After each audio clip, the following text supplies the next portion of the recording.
Wonderful. This is an interview conducted by myself, Emma Cieslik, on Tuesday, March 23rd, 2012, at 2 o'clock p.m. for the Muncie LGBTQ History Project. I use she, her pronouns. We are recording this video via Zoom due to COVID-19 mitigation protocols while I sit in the Burkhart Building at Ball State University in Muncie, Indiana. I wanted to sincerely thank you so much for your time and for agreeing to contribute to the Muncie LGBTQ History Project. Starting out, would you mind please introducing yourself? I am Replogle. I use she, they pronouns. I am a identifying lesbian, gender fluid human being. Wonderful. And going along with that, would you mind please sharing your age? I'm 23. Wonderful. When and where were you born? I was born in Columbus, Ohio, in 1997, but I did not stay there for very long. We moved to Muncie when I was about 2 years old, so all of my memories are here in Muncie. I know you mentioned that you mainly grew up in Muncie. Would you mind speaking more about your childhood in this area? Yes, so my parents both worked in a campus ministry at Ball State University, and I was homeschooled up until 8th grade. So most of my childhood memories are actually on Ball State campus, and at certain Muncie organizations like the Children's Museum or Miniaturista, doing camps and things there. I took horseback riding lessons at a local stable here. So I had a very creative childhood. I had a lot of freedom to be creative and explore things that interested me. My mom has her teaching license, and so she was our teacher. We used a program, I think it was called a Sunshine curriculum, but it was not a Christian program, even though my parents are both very committed Christians and still are. But my mom is actually ex-gay, and she was an out lesbian in her college years and then became a Christian and deconverted. So she does not identify as queer any longer. Though lots of things might sort of give her away in her presentation, but she has written a book about leaving lesbianism, which is also kind of a how-to guide of like how to not be gay, basically. And so I grew up, she was a public speaker, and so I grew up going to conferences with her, attending workshops and forums and things like that, where she would speak on ex-gay matters and how the Christian church can sort of appeal to queer people, particularly gay people. Queer was not really in the vocabulary. So I grew up in sort of this strange environment of lots of freedom and simultaneously not very much freedom at all.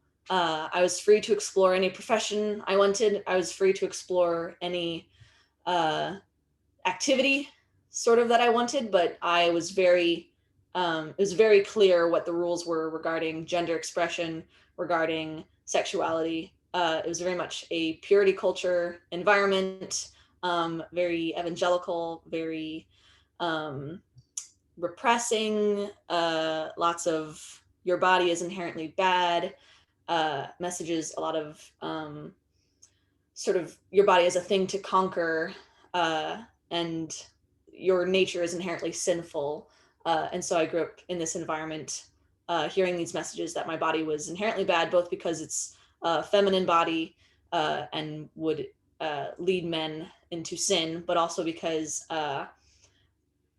it's a body and she's a body, and bodies are inherently sort of evil, and our flesh is a thing to overcome. And so that was a world with a lot of different sort of messages that I grew up in, hearing that being queer was wrong, hearing that my body was inherently bad, and that my any sort of sexual desire was inherently evil, any attraction to a gender that was not uh, explicitly outlined in the Bible was inherently evil. So lots of conflicting messages in my early childhood.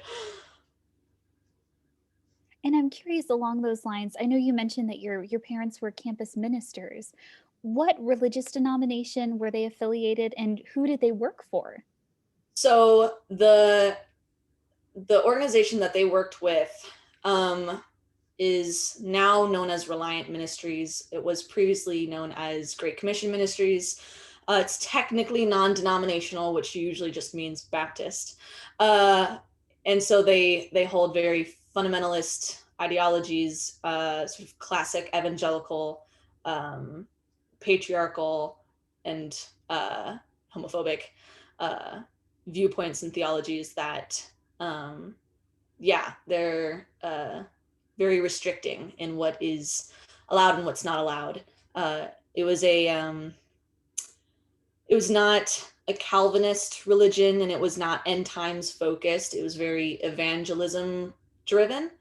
Um, it was humans have free will, in the camp of like humans have free will, and it is our job as children of God to um, grow the religion and to convert as many people and to save as many people from this impending doom that we are all doomed to unless we devote our lives to Christ. So that was the world growing up in that. And I'm curious, I know you mentioned that your mom wrote a book. Would you mind if you feel comfortable sharing her name and what the title of the book was? My mom's name is Andrea Replogle, and then the title of the book is, yeah, I think she just took it off Amazon, so it may not be available anymore. But it was Riding Motorcycles and Buying Bras: A Travel Guide to Leaving Lesbianism, and it was sort of a memoir. Although she has decided recently to take it off Amazon, not because her viewpoints have changed, but because she's doing some mental health work with her therapist, and so taking a very very personal story off the internet is part of that work for her. Most definitely. And I'm curious, going along with that, did your mother grow up in a very religious environment or one that was specifically homophobic in religious settings? My mom did not grow up in a religious house, although she was technically, like, her mother was technically Catholic, but not like a practicing Catholic. My mother had a Catholic uh christening. I think that's the thing that babies do. But she did not, like, there was no really practice of religion in her household. The house that she grew up in was very, um there was lots of abuse, there was alcoholism, there was compulsive gambling, there was physical abuse, there was sexual abuse also. um and so it was very impoverished. She grew up in northern Illinois, in a very rural area, and so the homophobia was sort of a default. But I don't think my mom was really aware of queer people until she attended college at the University of Illinois, um, where she studied biology, field biology, actually. She was an atheist and a very, like, proud, like, I believe in evolution kind of atheist, looked down on religious people until about her junior year of college, when I think her partner actually befriended um, some Christian people who then sort of uh, said to my mom that, like, my mom has a lot of opinions, or she had a lot of opinions about Christians without actually knowing very much about Christians. And so she started researching Christianity, and that's when she converted sort of officially. Um, and then the next year married my dad, which is kind of wild. And I'm curious, that was one question going along with that. How did your parents meet? I know that you said your mom identified as lesbian in college, and I was wondering how that came about, how her transition began to heterosexuality. Yeah, she says that she read the book of John in the Bible and then gave her life to Christ. And then later on she discovered that homosexuality was frowned upon in the Christian community, and that was something, well, from her perspective, it's not because it's frowned upon, it's because it's not what God desires for her life. It's not what God designed. Um and she met my dad through the university. It's actually the same ministry, campus ministry that they worked for 20 years, that I was raised in. It's a network of churches that specifically target college students. Um, and so she was one of those college students that she joined the or she joined the ministry first just as somebody receiving the ministering, but then she started administering the ministry. But she so she met my dad through that. My dad was another person who was attending that ministry and then eventually started working for them, and so they met through that, and then I think they literally got married like the next year, and then moved to Ohio, to Ohio University, the Ohio State University, where they were still working for that ministry, and that's where I was born. That's where my older sister. I have an older sister and two younger brothers. My older sister and I were both born in Ohio. Actually, my brother was born there too, and then the ministry had them move to Muncie because the Ball State ministry had just started and they needed people to help out in building that. So my parents sort of built the church that exists here at Ball State, which is known as the Revolution. They were part of creating that church, and that's what I and my three siblings grew up in. And I'm curious to ask, I know that you grew up in that environment. Do you identify as religious now, or did you identify religious as a child? As I was identifying as a Christian all the way up until 2 years ago, uh, I, yeah, my sort of Christian identity was constantly evolving. I stepped away from the type, sort of like the vein of Christianity that I was raised in. I stepped away from that probably around sophomore year of high school, uh, and I started exploring other branches of Christianity until I actually worked for several churches along the way. I worked for a Baptist church here in town, and I also worked for um, a Church of God church here. I worked as a pianist for the Baptist church, and I worked as a tech director for this other church. But then ultimately, my queer identity um, became, there was a lot of internal conflict because I never subscribed to a branch of Christianity that was affirming of queer people. Um, I there's very few churches in Muncie. I think I really only know of two that accept queer people and believe that being queer is not some kind of sin. Um, and so I never subscribed to a branch of Christianity that was affirming, and so I was always at odds with my sexual and gender identities. I didn't even know about my gender identity until very recently, but I was very much at odds with my queerness. And so in exploring my religious faith and exploring historical backgrounds of the documents within the Bible, and exploring theological, like veins of theological perspectives, I sort of came to the conclusion that it's all very subjective.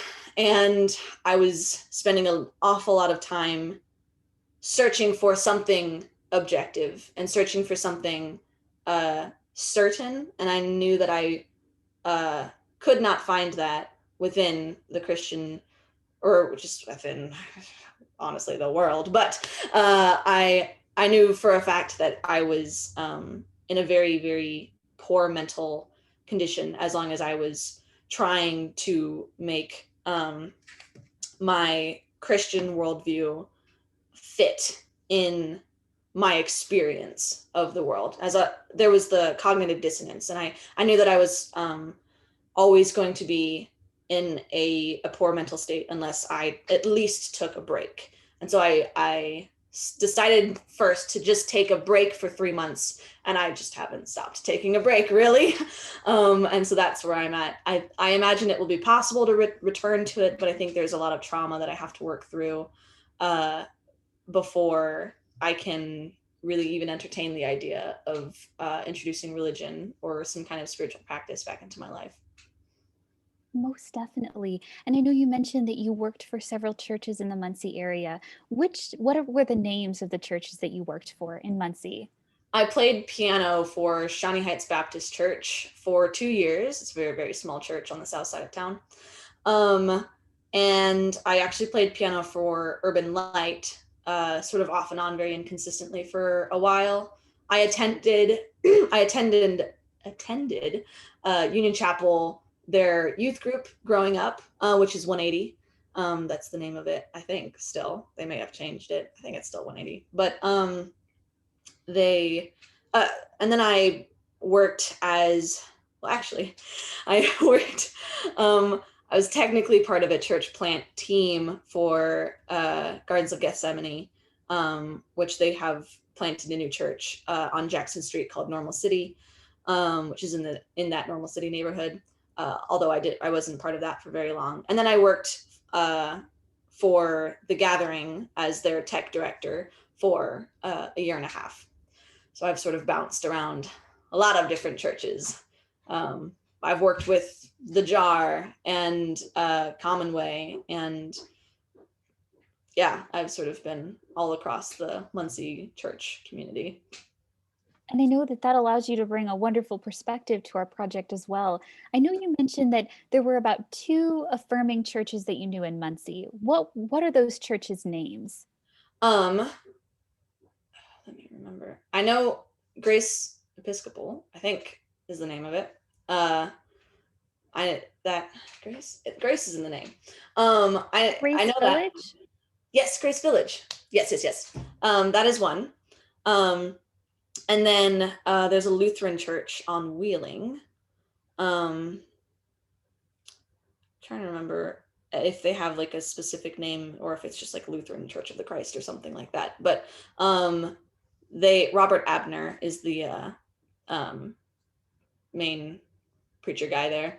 I don't think his title is pastor. I think it's a different title because I'm not Lutheran, and so they have different titles. But he's a fantastic person and is very, very loud about being affirming of queer people. And if there are any queer Christians in Muncie, that's where they go. It's a very colorful congregation. And I'm curious, going along with that, and I know you spoke a little bit about Pastor Abner. What about those congregations lets you know that they're affirming? Was there something that indicated they were affirming to you? I know. So Grace Village, on their logo, there is a rainbow. And then the Lutheran Church, I think they literally have rainbows, like rainbow flags, like everywhere. It's just all over. They're very loud and very proud about it, and they get vandalized and they get a lot of kind of like attacks pretty often because of it. But they, like Grace Village, their sign has been vandalized or broken or something several times, and they just keep getting a new sign. It's kind of almost a running gag. They're like, all right, we're on our 5th sign. Yeah, so. Yes, and that's one thing I was curious about, is if you had known if they had ever experienced homophobic events or incidents about that, or if they had ever faced pushback from the community. I know the Midwest tends to be a little more passive aggressive when talking about these things. And so I think hate crimes are less, I guess, violent.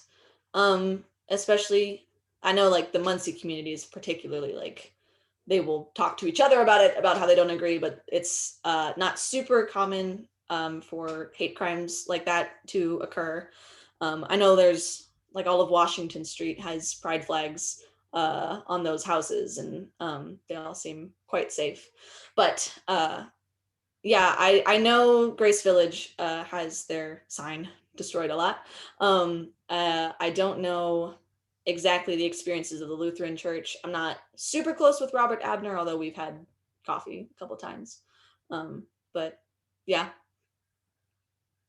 And I'm curious, going along with that, something you brought up I was really interested in was the campus ministries that you were involved in during your childhood, including 180. Would you mind explaining more about what those ministries and youth organizations looked like?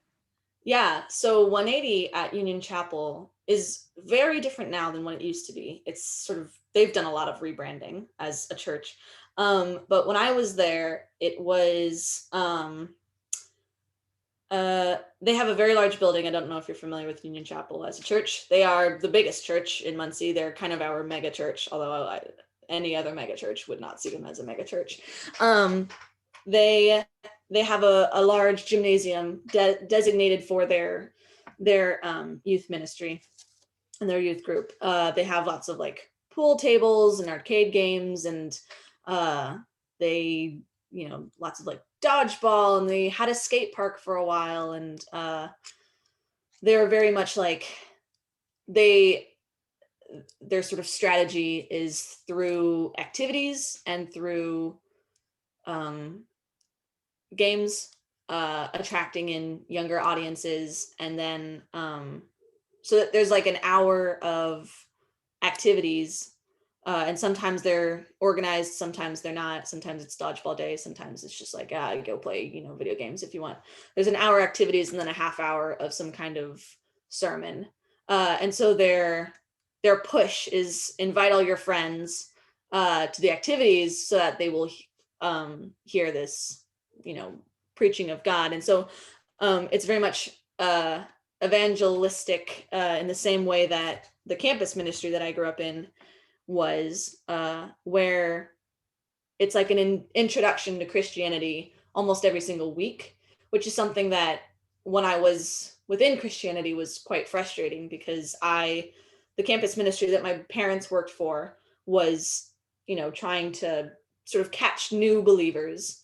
And then the youth group that I attended was also trying to like catch new believers. And so it felt like I was being preached chapter 1 on repeat all the way up until my college experience, which was very frustrating, and it made it very difficult to learn more. I would have questions and I would ask for information, and a lot of the messages were like, well, that's not what other people need, and so we're not gonna explore that. I felt very alone a lot of the times, not just in the fact that I was battling this, you know, internal queerness, but also because I was very genuinely curious and I genuinely had questions, and I felt a lot of not yet, like you're not supposed to know that yet. And so that delayed a lot of my uh what I now call a deconstruction, which is getting a lot of flack right now in the Christian. I feel like the Christians have just discovered the word deconstruction, and so now they're all attacking it. But there's a whole Twitter storm about that. But yeah, so the campus ministry had a very similar kind of strategy, where it was very activities based. It was very goofy and playful, and we would have retreats and pie eating contests and things like that, except it wasn't for middle schoolers, it was for college students. And so that would be a little more college humor. But it was very much like a boys club, the men, it was a very conservative theology at both of them. I would actually say the youth group may have been less conservative, because at least in the youth group, women were allowed to preach. But in the campus ministry, they held very dearly the belief that women were not meant to be leaders, women were meant to be servers and submissive. And though they probably wouldn't say it as bluntly as that, that is definitely the message that they taught and believed. Um, and so there was sort of a ceiling, which my mother was beating against constantly growing up. There was a ceiling for women as far as leadership positions that they could hold. But it was very much like a bro club. Um, yeah, lots of guys being dudes. That was the vibe. And I'm curious, going along with that, I know you mentioned the youth group and at 180 as well. What did they inform you about sexuality? Did they discuss that as part of the things they taught the youth and the middle schoolers there? I remember, I think I was in 7th grade. They gave us the talk, which they split the group between boys and girls. And that's when they told, at least I was in the girls group, and so I don't know what they told the boys. I assume it was something along the lines of your body's gonna be evil. But for the girls, it was like your body is tempting, and it is our job to not lead boys into sin. And so it's very important that we dress conservatively, that we don't show off our skin. It's very important that we don't have sex before marriage, because if we do, there was like the damaged goods message. There was a lot of, like, several occasions they would give some kind of metaphor of, like, maybe it's a piece of gum, and every time that you have sex with somebody, you're a piece of gum that gets chewed up. And so then if you have sex with another person, they're chewing an already chewed piece of gum, and so you're you're used up. You've used up your virginity, your goodness, and you're supposed to save that as a gift for your husband when you get married. And so that was, I mean, there was one where it was like an orange, and every time you give yourself to somebody, you give them a peel, and eventually you smash the orange or whatever. And so there's always these like physical metaphors that they would do about purity, about sexuality. There was no talk of homosexuality, because that is a horrifying thing to talk to middle schoolers about. And you actually I don't think they want young people to know queer people exist, which is a whole strategy that I see from a lot of Christian households, because there's a lot of people who get upset when there's a queer character on a children's cartoon show, and they're afraid that the exposure and even just the knowledge that queer people exist will turn their kids gay. And so there was a very like nobody talk about it vibe at the youth groups, and I wasn't going to be the person to say we should talk about this. Yeah, so that was the vibe. And I'm curious, going along with that, I know you mentioned the revolution and the campus ministry. When was it founded at Ball State University? Do you know? I don't. I would assume it would be 2 or 3 years after I was born, so possibly 2000. And I'm curious, going along with that, to ask the same question about youth ministry. What did the campus ministry communicate about LGBTQ groups and sexuality and religion?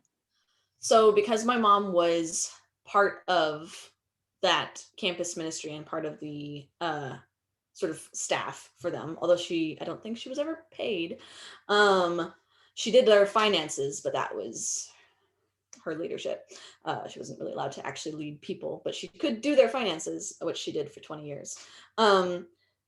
She was kind of their ex-queer spokesperson.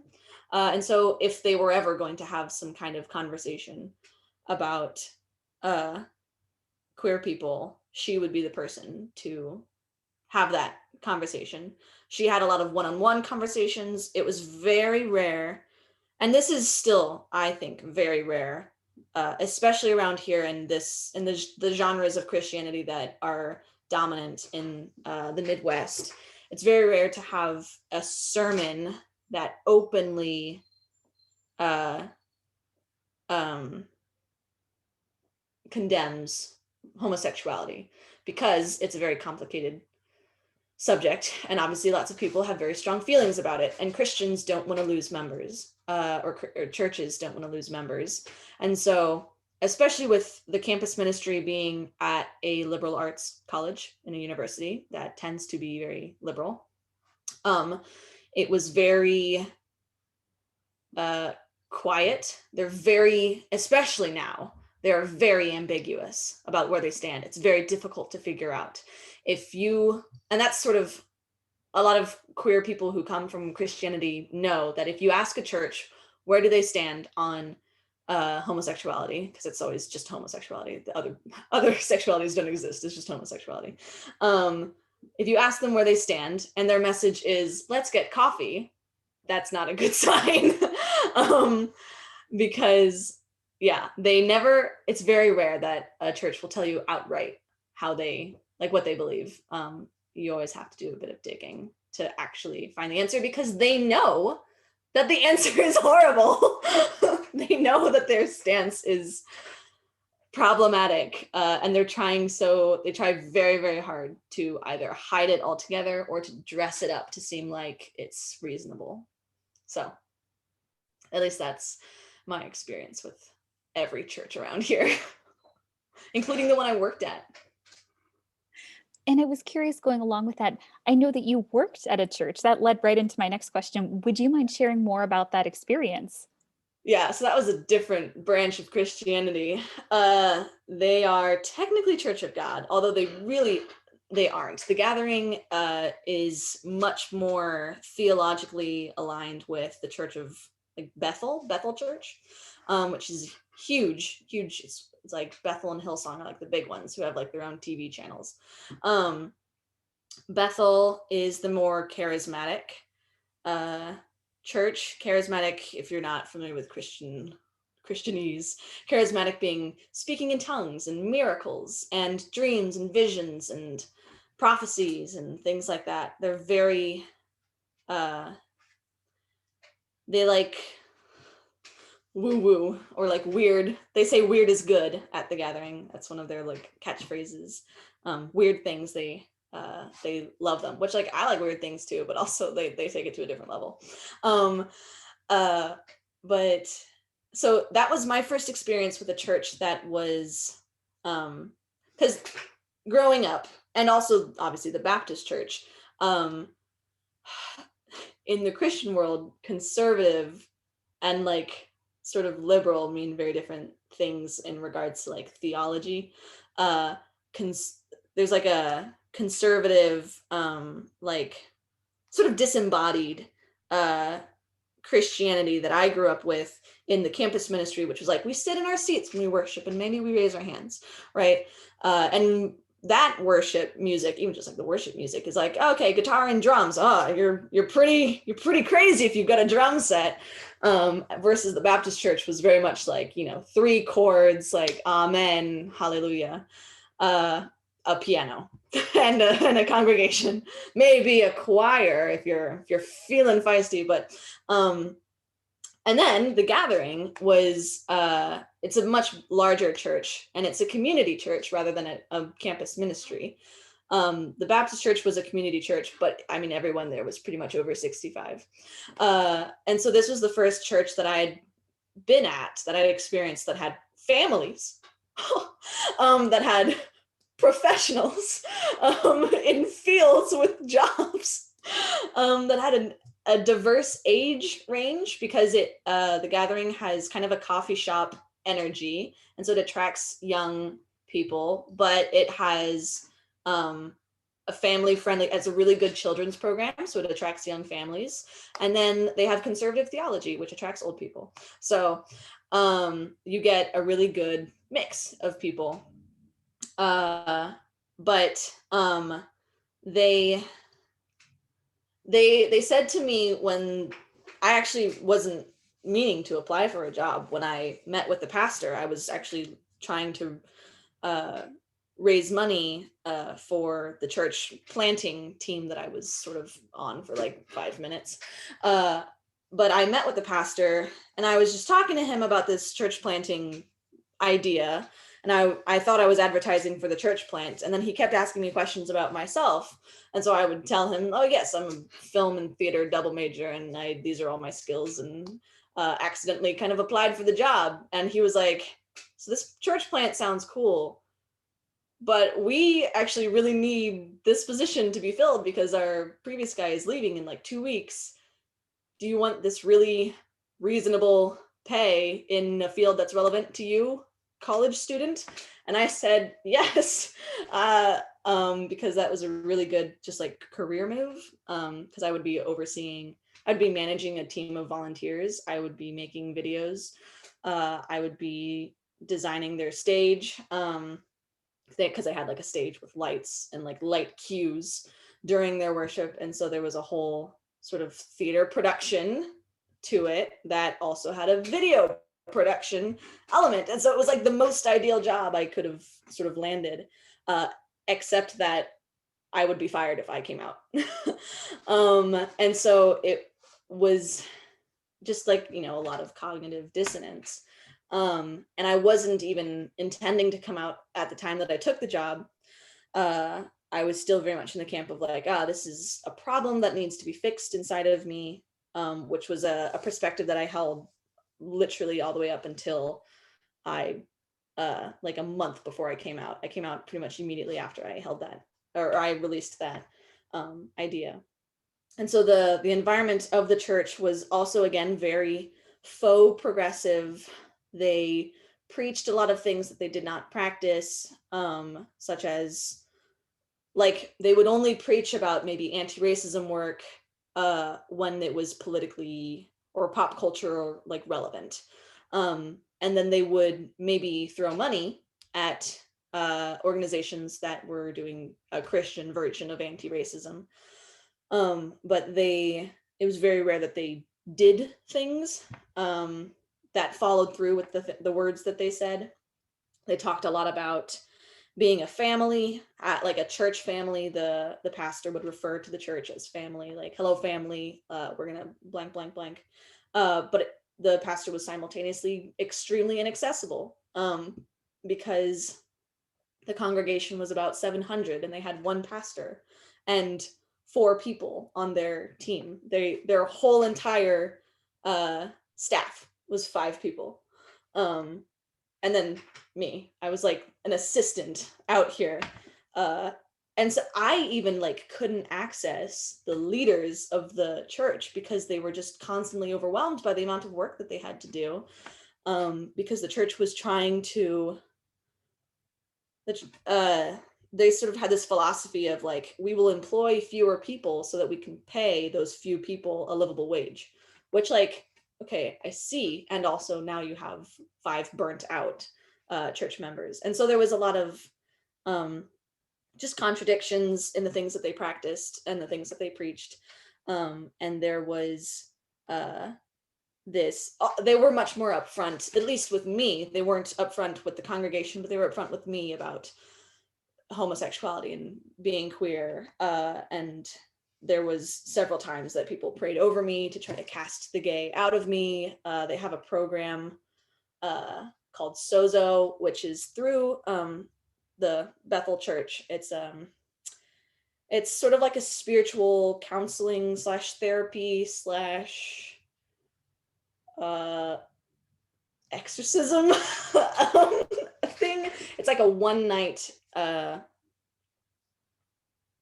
event program experience where you are the person who is being sozoed. Sozo means freedom, I think, in Greek.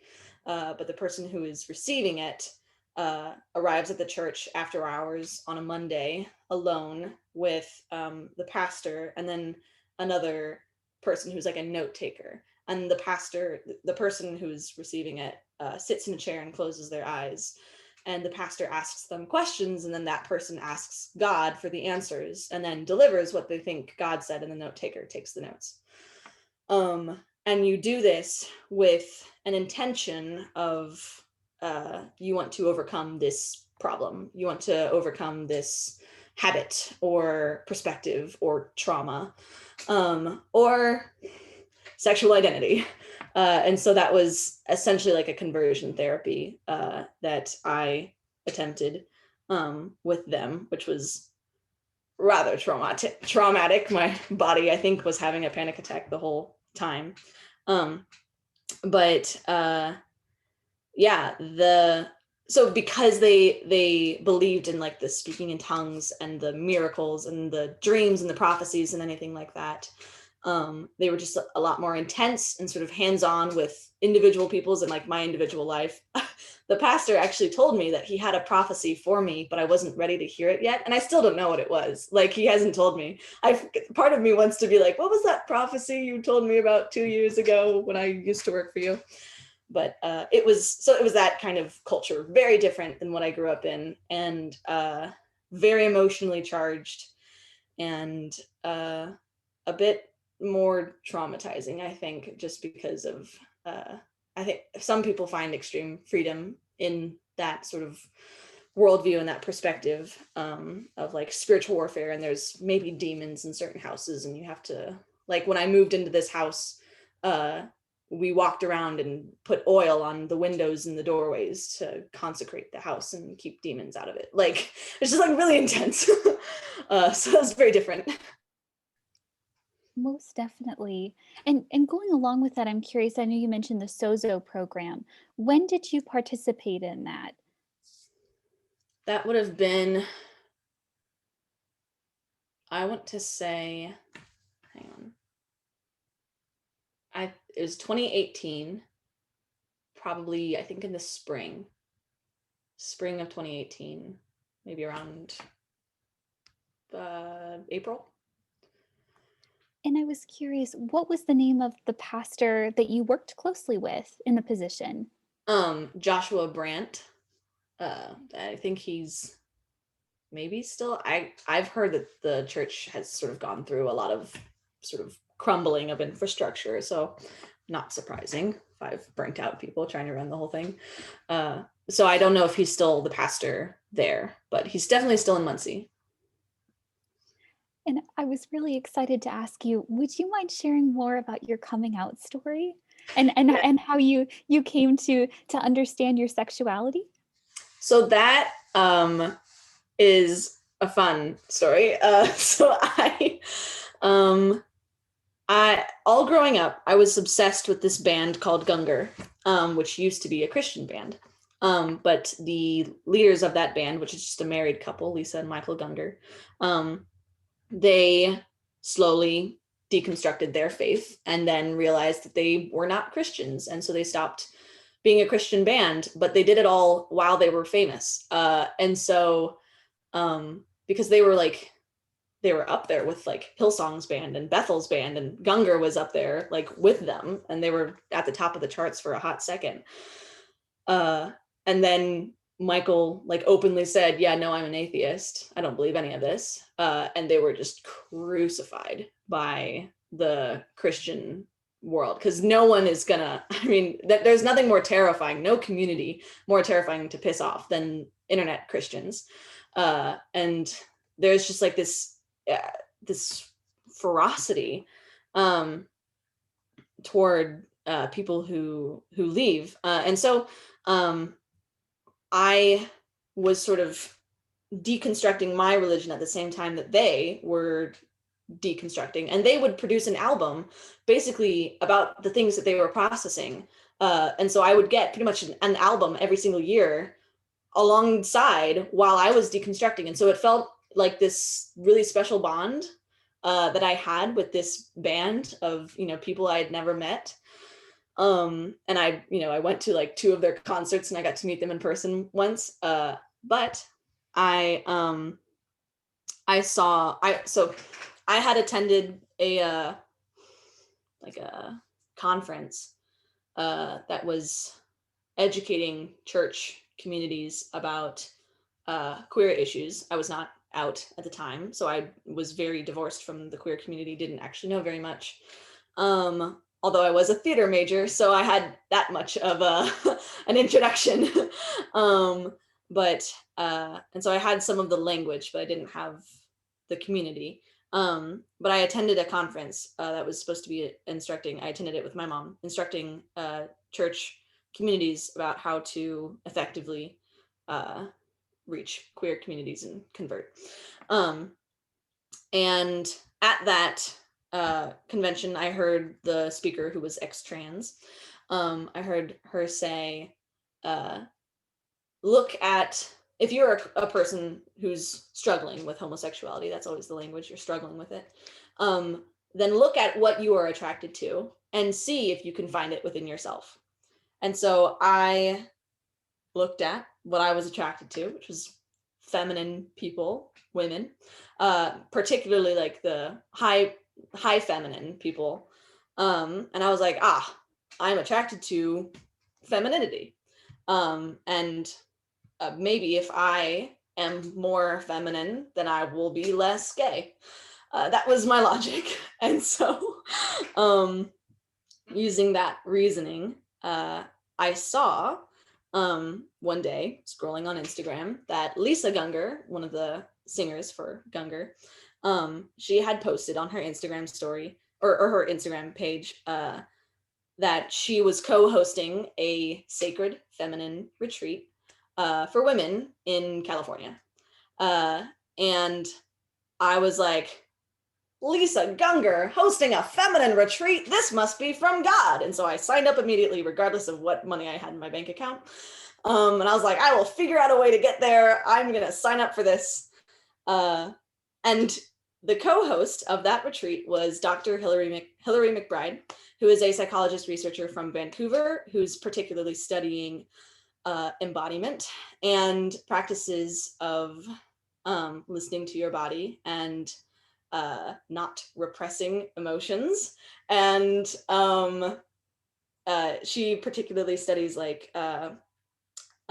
women's bodies and how we receive messages from the dominant culture that our bodies are evil, and so she teaches and she writes books about how your body is not evil and your body is actually sacred, and she gives you information that you need, and all of the emotions are good and healthy, and like it's important to sit and listen to emotions from our bodies, and even just like using pronouns for your bodies, like I use she her pronouns for my body, and it helps you sort of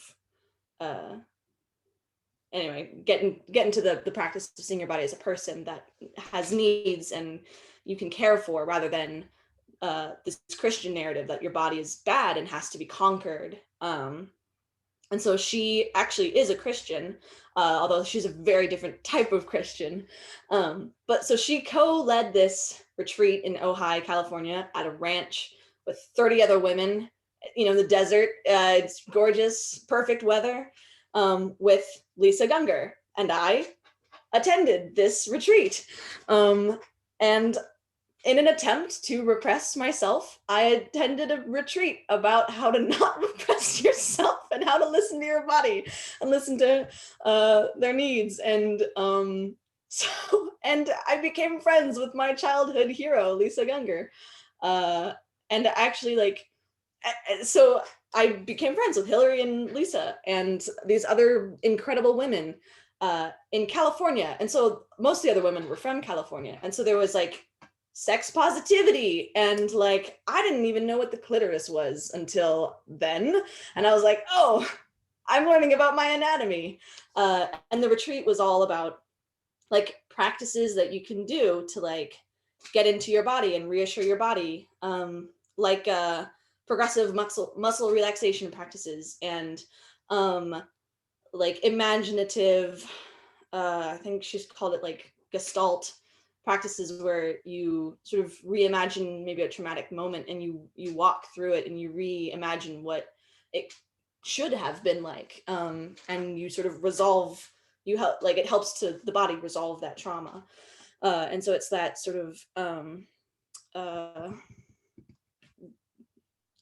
she is deep in like neuroscience and physiology and how it's all very intertwined. And so I attended that retreat, and like then I read a book about how the Bible is not inherently correct, like how it's not infallible.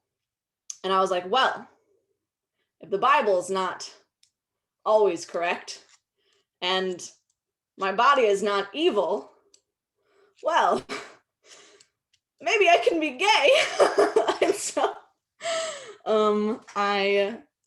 I came out to my acting classes, because I was in theater school. I was studying directing, but take acting classes.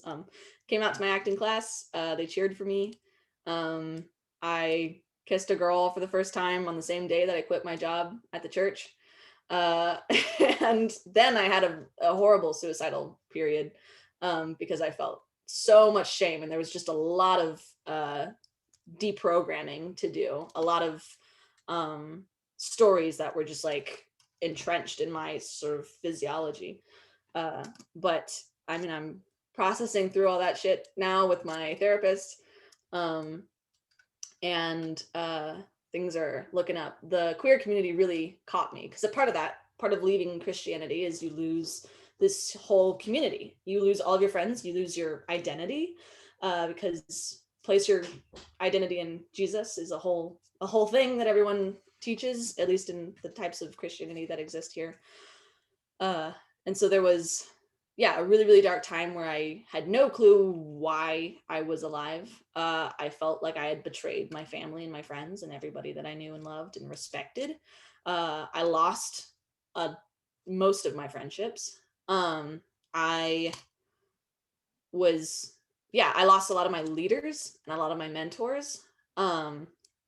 But slowly, I really very fortuitously attended a panel discussion that Grace Village was hosting, where they were talking about being gay and being a Christian. And I met 5 people who I am still friends with, all of the panelists. CS Henderson, or Hendershot, I think it's Hendershot. I met Morgan's wife, Morgan from Queer Chocolatier, her wife. Sherry, yes. Yeah, Sherry. I met Sherry. I met Dr. Pickle. I don't know her first name. And I met another guy, or Robert Abner, the pastor of the Lutheran Church. So, and that was sort of the foundation in which I met more of the queer community here in Muncie, who really stepped in and sort of gave me a family and gave me mentors and friends.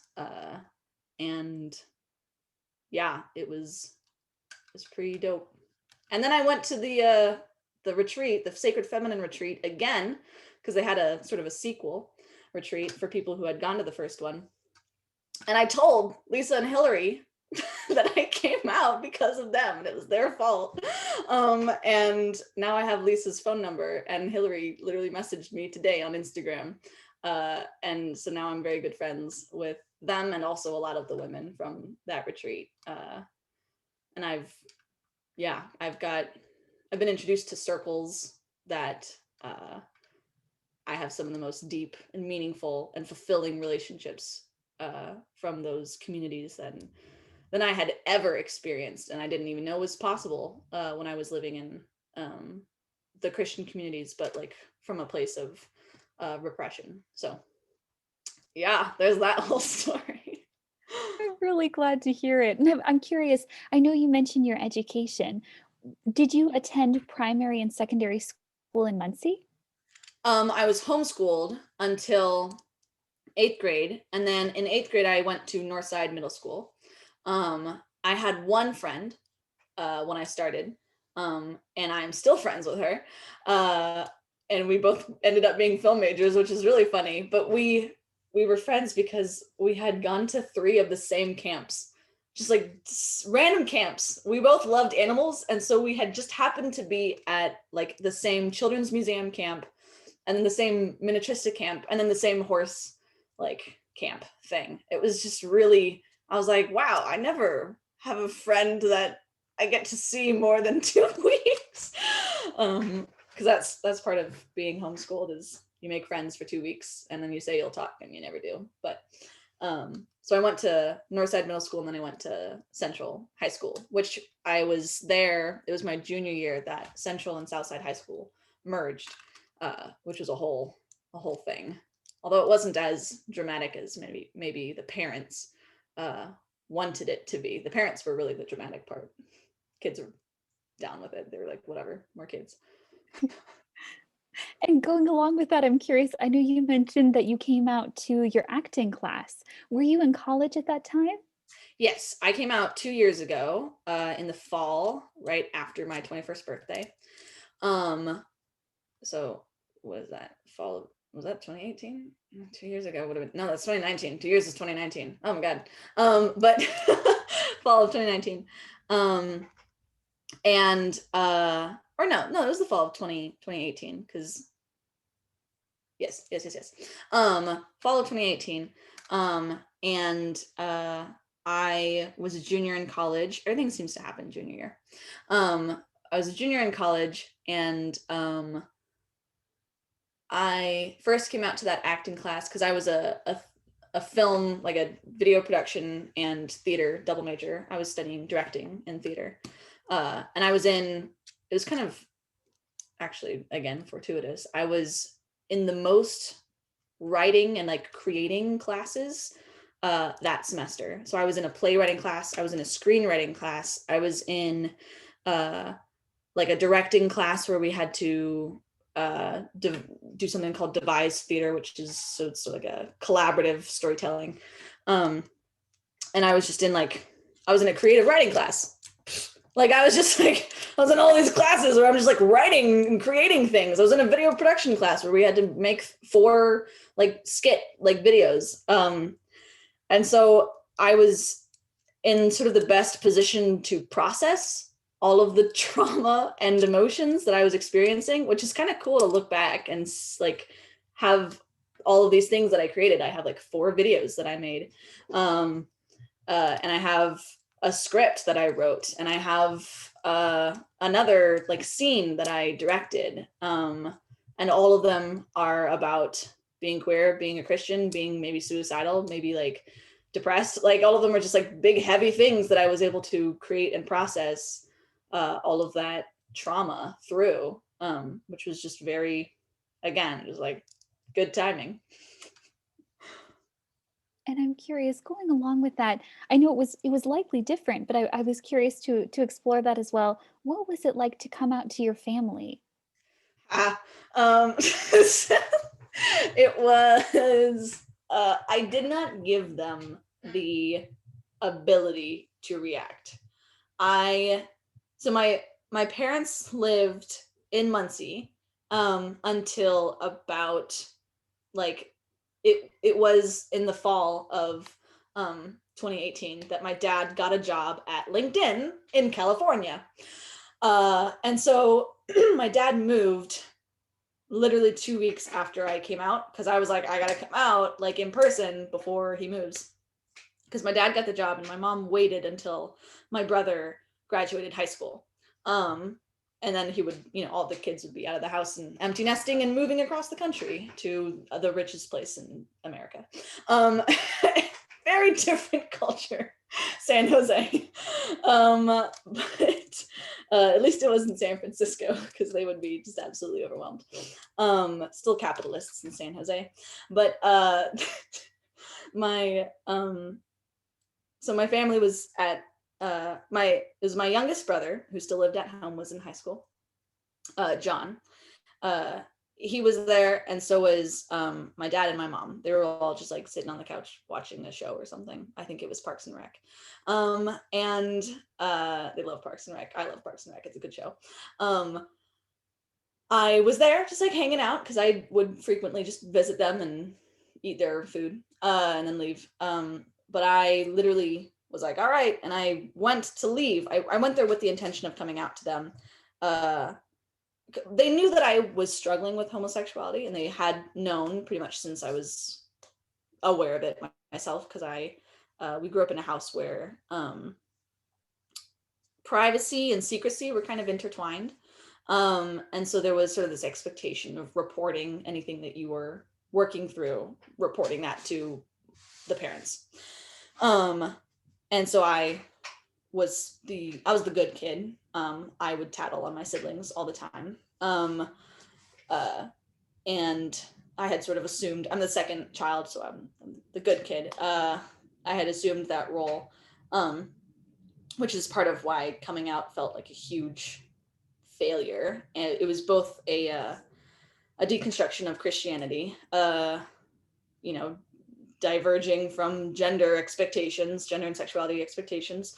But then it was also a diverging from my sort of role in the family as the good kid, as sort of the tattletale, as sort of the secret agent for my parents. Not that they ever asked me to do that, but it was something that I felt, I guess, some incentive to be anyway.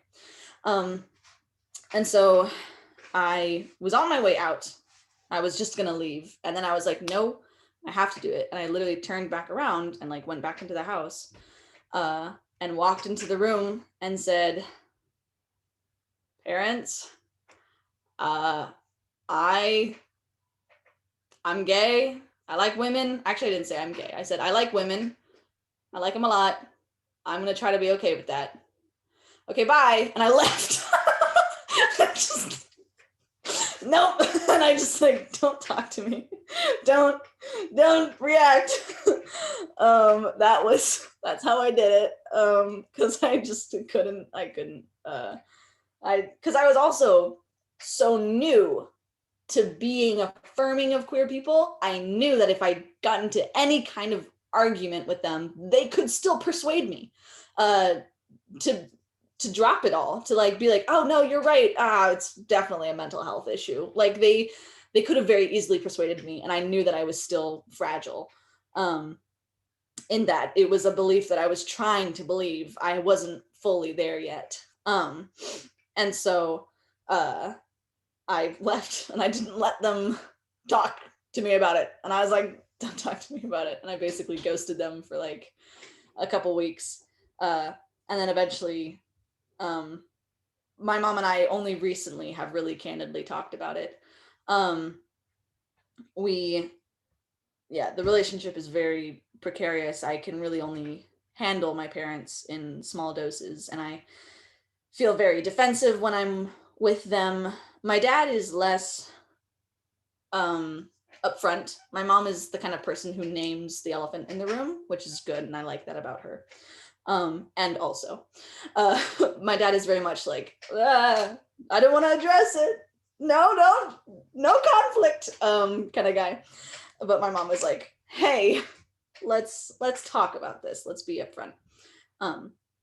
So, yeah, my relationship with my mom now is very complex, and that's something that me and my therapist are really working on. Most definitely, most definitely. And going along with that, you shared a little bit about the dinner that you attended. How did you find the queer community in Muncie? So it was like that panel, that dinner. Let's see, where did I start?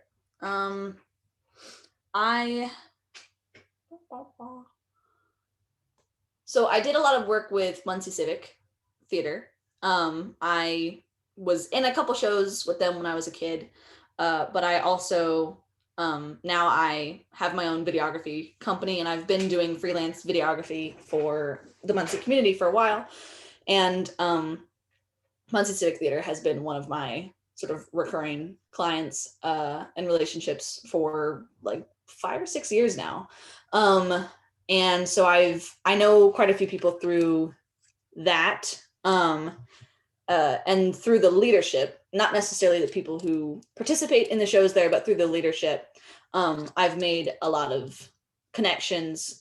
There's not like a bunch of queer people running Muncie Civic, but the queer people in theater, obviously they go hand in hand. And then Queer Chocolatier has been a huge sort of connector. I'm very good friends with Morgan now. I'm working with her on some fun video projects, but also we just, chat life. She feels like I don't know, the mother of all the queer youths of Muncie. She's just sort of assumed this mother hen perspective. But I also worked with, or actually, I attended the Unitarian Universalist Church for a hot second just to try it out. It is organized in a way that's still very familiar to Christian church, and so it was a bit difficult to connect with because of that. But I did connect with several of the people who attend there, there's quite a few queer people who attend the Unitarian Universalist Church. I love everything that they do, and I love everything that they stand for. So I made some connections through the UU Church. I made some connections through Queer Chocolatier. And then Muncie had its first Pride event. And I was asked, because people knew that I was a queer person, a young queer who owned a video business. Because of COVID, they were not able to do a live event. And so they did a virtual event. And so I got to, they asked me to produce it. And they hired me to produce it. And I got to interview all of these queer owned or queer affirming organizations and individuals and couples. And I got to film like 8 different drag queens. And like, I met a ton of people through just like essentially, producing Muncie's Pride event. And so through that, like I've kept a lot of those connections, and I've kept up with a lot of friends. And I mean, even just being in theater school, a lot of my friends are queer, but not necessarily part of the Muncie queer community. But yeah, we're there. I literally just had coffee with the resident at PlySpace. I'm now really connected to the Muncie Arts and Culture Council also. And so I just had coffee with the resident from PlySpace, who's another queer individual. And we just talked about everything under the sun, because in the Midwest, if you're queer, you're automatically friends. I learned from her, actually, that that's not true everywhere, because in some places it's actually safe to be queer. And so you can generate problems for yourself. You're not all fighting against the same oppression. And I'm curious, going along with that, I know you mentioned the Muncie Pride event that I know because of COVID-19 transitioned mainly online. Would you mind sharing more about what that event looked like, and also what your experiences were with creating a Pride in the space of Muncie? Yeah, it was super cool to like meet and connect with a bunch of like small businesses that were supportive of like the Muncie queer community and of Muncie Pride, and also like just I guess kind of learn how gay Muncie is, and it's just getting gayer. But it was because Muncie Pride had not done a Muncie Pride before. It was all a bit experimental and intuitive, and a little chaotic. But it was also really powerful for me, just as a person, because I would get an email from Stephen Nip, who was sort of running the show and who does a lot of things. He's one of the leaders of Muncie Outreach, with Laura Delaney, I want to say, but he would send me an email and be like, all right, can you go interview this organization? And he would include them on the email, and I would, get out there just like, so it's just me and this, I don't know, a person representing a business. And I would set up my little camera and hear them give a speech about how they support queer people and what their business is. And so I got like I felt like speed dating a bunch of different companies and organizations that were all affirming of queer people. And I got like this beautiful little introduction, a very concise, like thought through introduction to each business and why they support queer people. And I was like, this is like the best job ever. And so it was like powerful, because I think most people if they visit Muncie and they spend one day in Muncie, they probably think, ah, yes, this is a small town where there's nothing to do and it's very Republican and homophobic and maybe Christian, would probably be their takeaway. But by doing the Muncie Pride project, I got to see how a lot of Muncie is very supportive and very affirming of queer people, even though that may not be the loudest voice right now. I think that voice is growing louder, and that culture is growing, and it's gaining sort of momentum. And I really like the way that Muncie is changing, even from like Space, the artist residency program, which is very new, and Mad Jack's in downtown, and even just like the farmers market, the way that we are sort of constructing the sidewalks to be inclusive for people who are visually impaired. Like, it's friggin' dope. So I see Muncie becoming more and more inclusive, and I feel like the Muncie Pride event was like almost like reading a research paper that proves that Muncie is not the worst. And I'm curious, going along with that, do you have any reflections about what made the event successful? I know it was a unique thing in transitioning it online versus typical Pride events. Yeah, I think making it online made it accessible to a lot of people, and it was free. Um, and it was inclusive not just of white cis queer people, but of, you know, also Black queer people, of trans queer people. It had educational content, which I think a lot of like Pride parades, it's really hard to sort of build that into the event, because there is also this gap between older queer people who probably don't even use the word queer, and then the young queer community, which is very online and it's very Tumblr, and there's a lot of language evolution happening, and it's very, very fast. And so I know there's this huge divide in the queer community between the older generations and the younger generations, even just in language. And I thought that our Pride event was a great bridge for not just the queer community, but also for the general Muncie community who may not know what cisgender even means. And so just defining some of the language and just like walking people through it from step one, or at least trying to. And then also working within the medical community, we had a whole educational bit about PrEP and HIV prevention and education in that area. And so that was like, there's just like very thoughtful things. And I loved how it was almost like an introduction to the queer community, which I thought was very sweet because everybody comes from different backgrounds. And my roommate is a non-binary trans woman, and that's a lot of identities to hold, like, and that's very confusing for a lot of people. And so that's like, the trans community has sort of their own struggles and their culture, and they're often sort of ostracized from the LG B part of the community, and even like aromantic people and asexual people.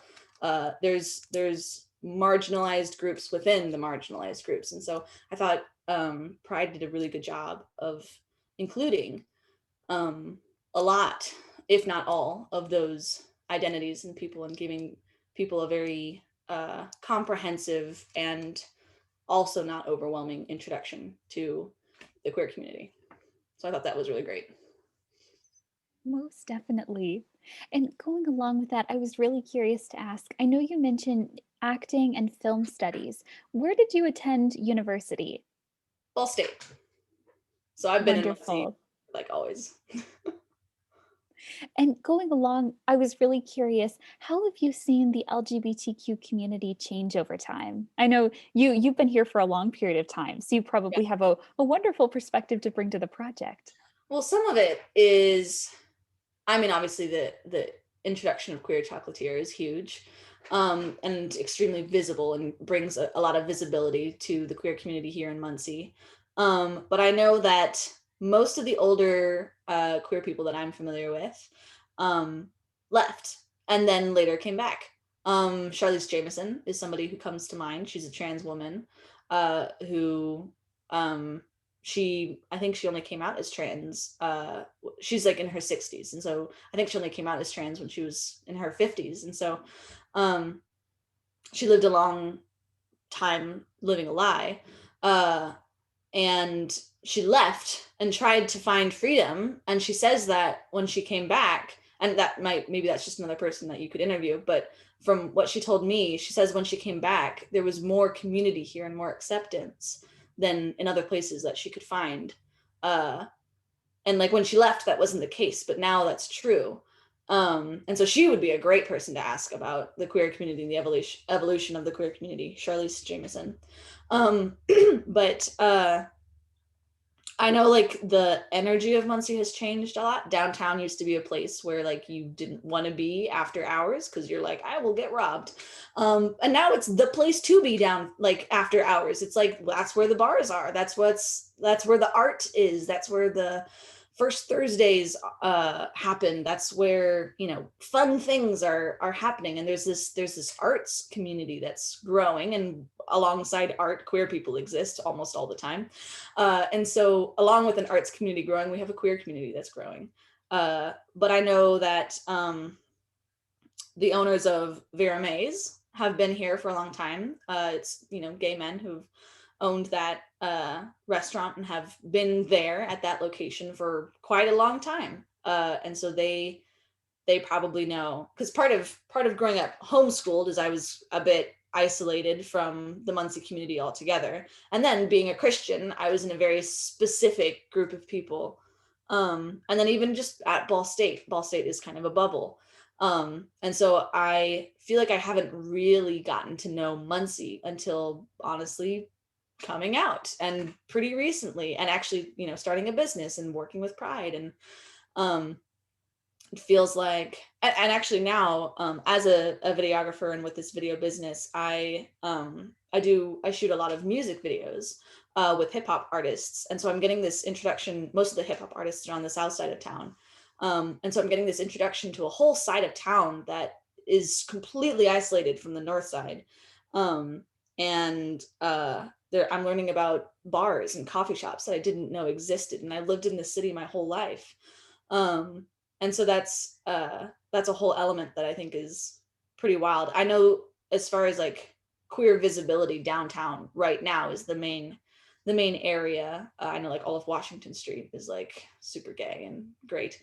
Um, but I know that I was completely unaware of queer people existing in Muncie until at least my college age.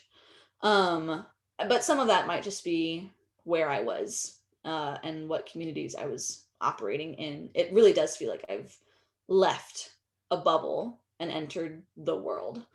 I mean, some Christians would say I have entered the world. But yeah, so I don't have a ton of perspective on how the queer community has changed. I know visibility is just greater. But I think I know some people who do, and probably would have a lot more to say about that. Most definitely. And I'm curious, what were the years that you attended Ball State University? I graduated in 2020 and I started in 2016. Wonderful. And I know one thing I was really curious to ask you about is you mentioned that you run a business. Would you mind sharing more about what sparked that business coming into existence? So some of it was, so I graduated in 2020, which was a hell of a year to graduate college and a hell of a year to look for a job. Um, and I was already working as a freelance videographer, just doing little things like maybe ads for businesses or promos for the Civic Theater. But I had started doing wedding videos. And then over Zoom, I'm part of a couple online groups, and one of them has a Zoom, like a 24-hour Zoom room that you can just pop into whenever. And so we've started like a little community in this Zoom room. But so I met my girlfriend over Zoom in 2020. What a COVID love story. And she lives in Alabama, which is not here. She lives in Birmingham, which is 8 hours away, which is not uncommon for lesbians in the Midwest. But I was on the fence of starting a business. And then I, started dating her, and I was like, all right, I'm gonna start my own business so that I can travel. I wanted to travel anyway. I wanted to be able to go on road trips across America. I'm 23. That's what 23 is for. But having a long distance relationship sort of solidified that desire for freedom. And regardless of if we, keep going, that's a freedom that I decided very seriously that I wanted. Freedom over my own schedule and my physical location, because I can still work when I'm traveling, which is something nice, because half of videography is physically video, filming, and then half of it's editing. And so I started my business sort of just because I wanted that freedom to travel. And then I've learned recently, and focusing on wedding videos, I've learned recently that I am the only videographer in Indiana that is openly affirming of queer people and openly LGBT friendly. The only wedding videographer, which is horrifying. But I'm like, okay, well, I guess I'm the gay wedding videographer now for Indiana, because I would like that. And so I'm slowly increasing my queer visibility within my own business, and starting to sort of market myself as the gay wedding videographer, because Indiana is the state where, wedding cakes sometimes don't get made for queer people. And so there's a lot of anxiety in a lot of queer couples in asking vendors if they will even cater to them, if they will even sell to them. And so eliminating that anxiety by being visibly affirming of queer people was first a priority. But now I'm like, well, I'm not just affirming of queer people. I'm a fellow. And so I'm gonna start sort of increasing queer visibility in that respect. And so I talk to Morgan from Queer Chocolatier all the time about it. And that's something that she's sort of like a mentor for me, although she says I'm a mentor for her, so I don't really know how that works. But yeah, so my business is slowly getting gayer. That's very exciting. And I was curious, going along with that, what supports do you have for queer weddings? And how do you present yourself as an affirming wedding videographer? So I am on 3 different websites. I'm on Thumbtack, Wedding Wire, and The Knot. And on all of those websites, my profile is loud and proud about queer affirming and LGBTQ owned, which is like a little sticker that you can stick on your Wedding Wire and The Knot profiles. They're actually the same company, but they don't want you to know that. But so I'm sort of visible in that way, but I also have been connecting with other queer vendors in Indiana. I am connected with Amanda Dubusky. I don't actually know Dubusky, but she's a wedding videographer or a wedding photographer. And I'm hoping to eventually maybe package with her or something. But Kirby Custom Bride is a custom bridal shop. It's the only queer or gender neutral custom bridal shop in Indiana. because I mean, if you're having a gay wedding, you're probably not going to wear the usual dress and suit. You're probably going to do something funky. Queer people are funky. And so she sort of caters to that. And those are two people that I have, started just phenomenal friendships with. And we're finding other queer vendors, and there's sort of an underground queer wedding industry in Indiana that we are slowly sort of building a little network with. Wonderful. And that was one of my questions as well, was, are there people in the area that are doing similar work or supporting same-sex marriages and LGBTQ weddings in different ways? Yes, I know of some photographers, and I know of, again, like that bridal shop. I am still pretty new to exploring those vendors, but I don't know of anybody in Muncie off the top of my head. Muncie doesn't have a huge wedding vendor. We just got the North Church venue, because part of it is Muncie doesn't have very many venues for weddings. But we just got the North Church venue, which just opened, and everyone's gaga over it. And so that's probably going to draw a lot more wedding events here in Muncie. But yeah, I'm not sure of Muncie people who would be, queer wedding vendors. And I'm curious, what reactions have you had from people in the community in response to showing that LGBTQ affirming nature of your business? Most have been very positive. I have yet for anyone to like outright say to me like, I won't go there, I won't get your videos because you're gay. Like, nobody says that. I have one client that's a bit unfortunate that they don't know that I'm gay. I don't know how, but I know they would not work with me if they, I don't know, opened their eyes. But that client is Fellowship of Christian Athletes, East Central Indiana Fellowship of Christian Athletes. I still make a lot of their media. I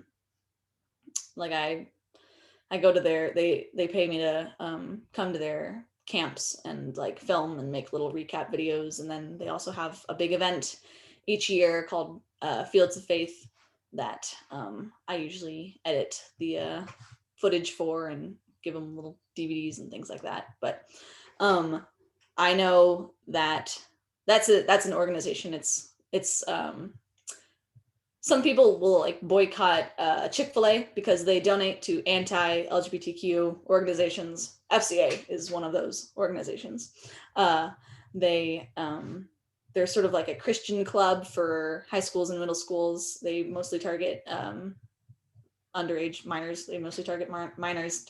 It sounds very insidious. That's just I'm just kind of bitter. But they cater to minors. And they when you join their like club, you sign a purity contract, which is a promise to God that you will not be gay, you will not have sex before marriage, and you will not masturbate, I think. So they are open and loud about no gay, no sex, only marriage, for hets. Hey, I'm gonna keep that. That's a good rhyme. No gay, no sex, only marriage for hets. All right, sorry. No, you're good. And I'm curious, going along with this, from working with the organization, what happens to youth from your own experience who in any way violate this purity contract?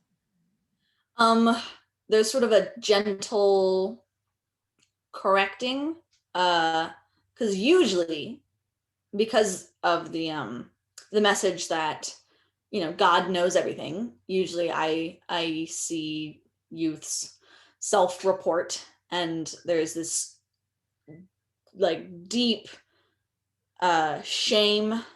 I see it in my youngest brother was really connected in that sort of purity culture. and he feels immense shame for things that like we know are not harmful. Like masturbation is perfectly wonderful practice. It's actually quite good for you. And but students feel, with the restriction of practices, there's compulsions, and it becomes sort of explosive and compulsory, similar to like if you're on a diet, you're more likely to binge.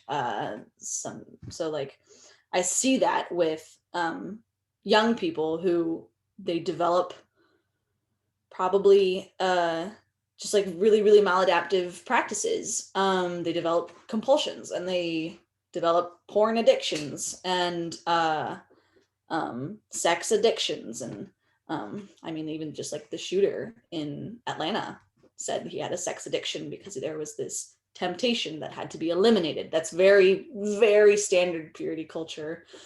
And so I see that, and I'm hoping to step away from working with FCA because there's a part of me that wants to like be a double agent and hide in there and try to get as many kids out as I can, but also like it's not really okay. But so I'm trying to step away from it. I'm just not quite in the financial position to say no to big clients like that yet.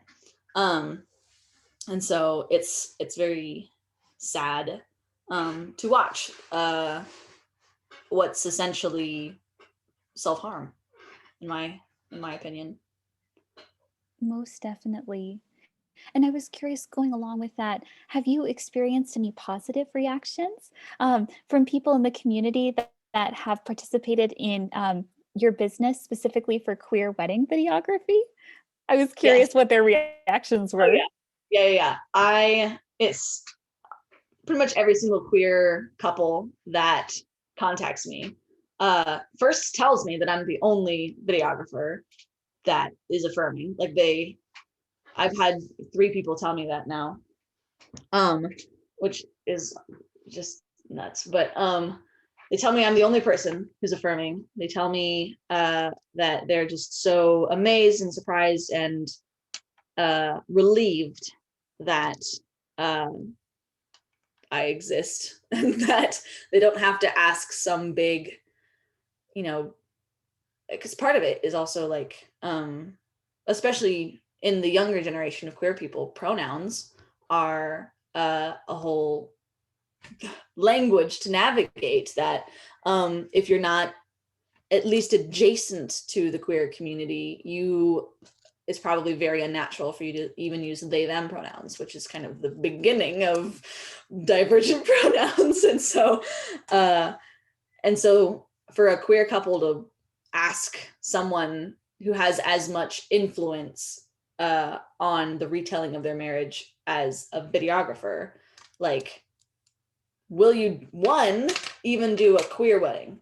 2, like, trans people, like, are you even gonna use my, chosen name, my like real name? Like, and so there's like there's just a lot of anxiety in asking people, because I mean, this is an incredibly vulnerable moment. And a lot of queer people in other like larger communities like New York or San Francisco, they don't even get married because like they're like, marriage is for capitalists. But here, the Midwest sort of perspective of it, especially in the queer community, is like marriage is a thing that our, I guess, ancestors fought for.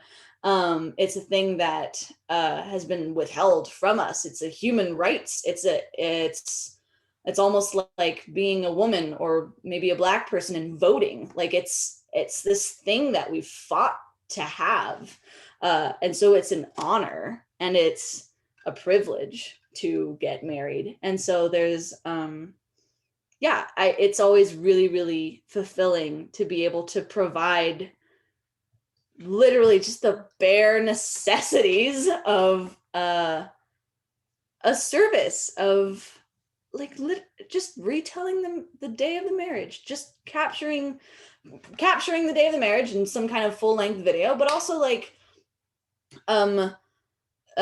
retelling the story of their love in maybe some kind of highlight or more cinematic video. And so, and I mean, like, queer people in the Midwest, you're pretty much immediately friends as soon as you see each other and you're identifiably queer. And so there's sort of a casualness with my clients who are queer couples that I don't have with straight couples, because straight couples are also usually Christians, and we'll have these, Christian weddings where I hear, submit to your husband and marriage is between a man and a woman over and over again. There's a lot of like, I guess it could kind of be considered a microaggression in straight weddings. Not just patriarchy, but also homophobia. A lot of straight weddings open with, "We gather today to celebrate the marriage God intended between one man and one woman. No homosexuals." So it's really great to have kind of a break from that. Queer weddings feel like, I don't know, candy. They're just fun. That's not even work. That's just a good time. That's just a party I've been invited to. I'm so glad. And I was curious along with that, I know you had a really interesting background. How did religion impact your understanding of queer weddings growing up and then largely into your adolescence and your college career and now into your business? My mom was always in the camp of actually like pro gay marriage should be legalized. Because she's like, well, I mean, they're human beings and marriage is kind of a human right. And so my mom was always very humanizing of queer people, which was good. And she had a much more, like, progressive feels like an aggressive word to use for it. But she had a much more understanding kind of perspective of queer people. And she at least had more respect and saw or offered more dignity towards queer people in the same way that somebody might offer an addict dignity. But you're not going to say their alcoholism is a beautiful thing to be celebrated, Like, you're going to say, yes, you are a human being who deserves human rights. We're not going to excommunicate you because you're an alcoholic, but we're not going to celebrate your alcoholism either. And so that's sort of the framework that my parents used for queerness. And so I was never really in the camp of like, gay marriage is bad. And I don't think I was ever in the camp of like, I will never go to a gay wedding. It wasn't until, much later in life that I did go to a gay wedding, though, because we didn't have gay friends. But now, oh my gosh, there's nothing more. Like, nothing is gonna make me just waterfall ugly cry like a gay wedding. It just hits different. It's like, I'm not like anti-straight people, but straight people just don't love each other the way queer people do. I've not met a straight couple that is just like waxing poetic and just reveling in the love. A lot of straight brides just look anxious on their weddings days and they look like they want it to be over and done, versus like queer weddings are always like everyone's crying and like, oh my gosh, it's so emotional. Most definitely. And I was curious, one of the last questions that I was curious about is, have you ever been involved with Muncie outreach in the Yeah. community? Yeah. I haven't, I've made some videos for them. I've attended they had like an adult college group. I've been to that maybe once or twice. I think they do really important work. They offer a safe space that really you can't find anywhere else. They're sort of like like there are church youth groups where young people meet each other at a place that isn't school and they hang out. But there's not really anything like that isn't church. And Muncie Outreach offers a youth group for people who are queer, who don't want to go to church, or who can't. That's really, I don't know of any youth groups actually that are queer affirming, so can't go to church. The UU has a youth program, but yeah, Muncie Outreach. I'm friends with Stephen and Laura, and I'm always aware of what they're up to, what they're working on, and I think they offer some really cool resources that and educational resources, even for parents, that this community just desperately needs, because parents of trans kids have no fucking clue what they're doing. And Muncie Outreach is a lifeline for that. So I have so much respect for Outreach. And it's also very chaotic. It's like a chaotic good. Like Laura is just a cannon fireball of a person. And I was curious, I know you mentioned that you attended the college age group. When did you attend this? Was it while you were attending Ball State? Yeah, I went once with my roommate. There weren't a lot of people. I think it was right before COVID hit. And so we didn't get to keep going. But it was like a small group that night, and I think we played like Cards Against Humanity or something. And just, hung out. I think there was like 2 or 3 other people besides me and my roommate. And I'm curious, I know you mentioned that there is a youth group at the Unitarian Universalist Church. What do you know about the services and resources they offer for LGBTQ young people? I think I don't know as much about the UU. I know Outreach used to meet in the UU, and now they have their space in the YWCA. But the UU, I know like they're super like queer affirming. I have several professors and I know several people who attend the UU church, and I think they all have like queer kids, because I mean, how can you not be queer when you have so much freedom? That's sort of a joke, but yeah, I know there's a lot of queer youth that attend the UU, and they're very, very social justice, very environmentalist, geared and like focused and oriented. And so I know there's a lot of youth there that aren't doing necessarily like the same thing that Outreach is doing, where like if a student is kicked out of their house for being gay, Outreach is going to be the resource for that. But if a student wants to like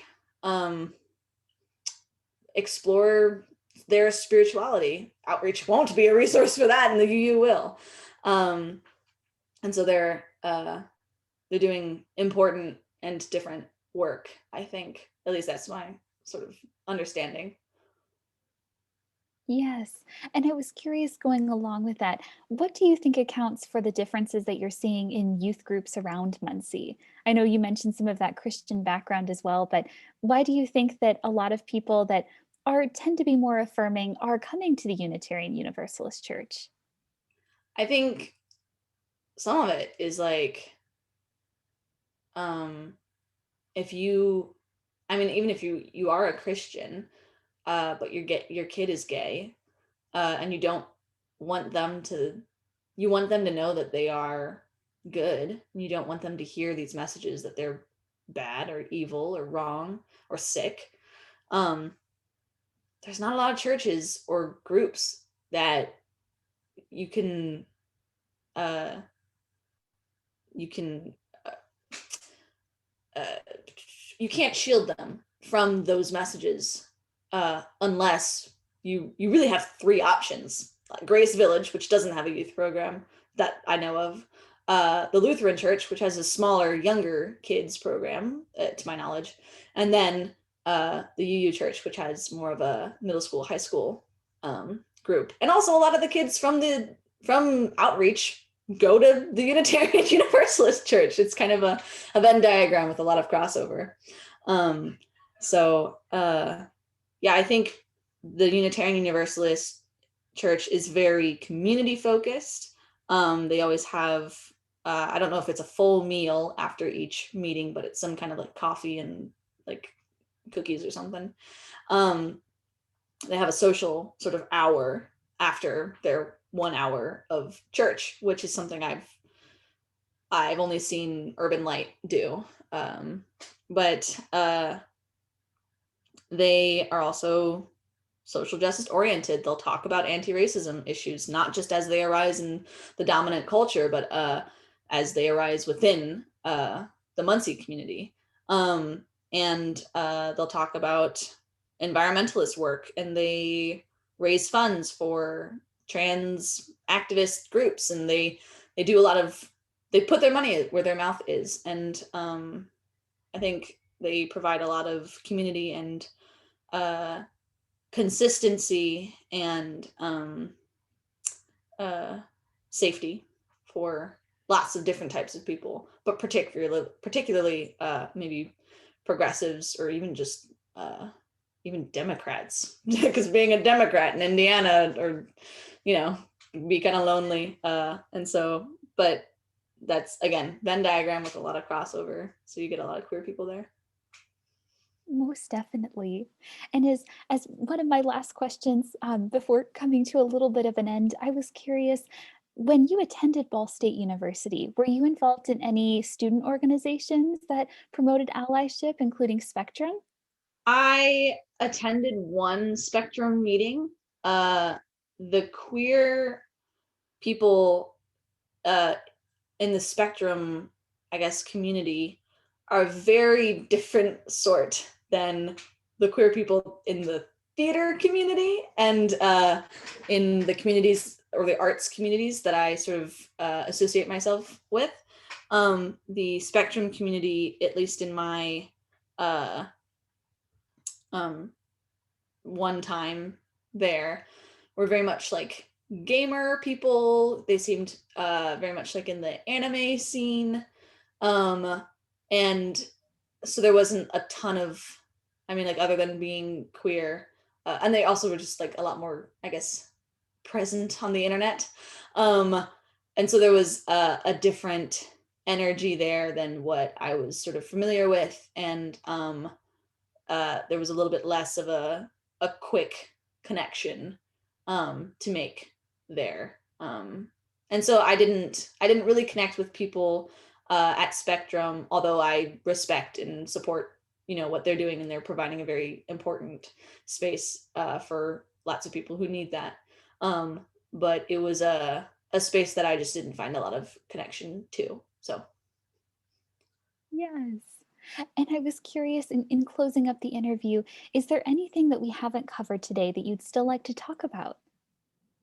I mean, we covered a lot. I don't think I can think of anything. Yeah, most of the communities that I find myself in are queer or ex-Christian / ex-evangelical, which again, a lot of crossover there. And so a lot of the spaces that I exist on and exist in conversations about body positivity, sex positivity, gender expression, gender identities, religious trauma, are all conversations that I find myself having and exploring a lot these days, especially with COVID. Internet spaces are kind of the only spaces that we're operating in right now. So, but I guess I'm not on Tumblr, and that's just a very different, that's like a whole world. Tumblr is a whole subculture and has subcultures within it. But yeah, I guess that's where I'm at. Those are the communities that I'm finding myself in. Yes. And I was curious, as we continue along with our project, is there anyone else that you recommend we speak to? If you haven't talked to Charlize Jameson, She's definitely a great person to talk to. Um, I'm trying to think. I know Kim, I don't know her last name, married to Rachel. Rachel Thompson is Kim's wife. I don't know Kim's last name. But they are some older lesbians in the Muncie community um, who probably know a little bit more. I don't think they're from Muncie, but they've been here, I think, for a little while. Um, but Charlize would be a brilliant person to talk to. That would be wonderful. Thank you so much for participating in this interview for the Muncie LGBTQ History Project. I am going to go ahead and conclude this interview. I really appreciate your time and help in support of our project, and it was wonderful speaking with you today. Thanks.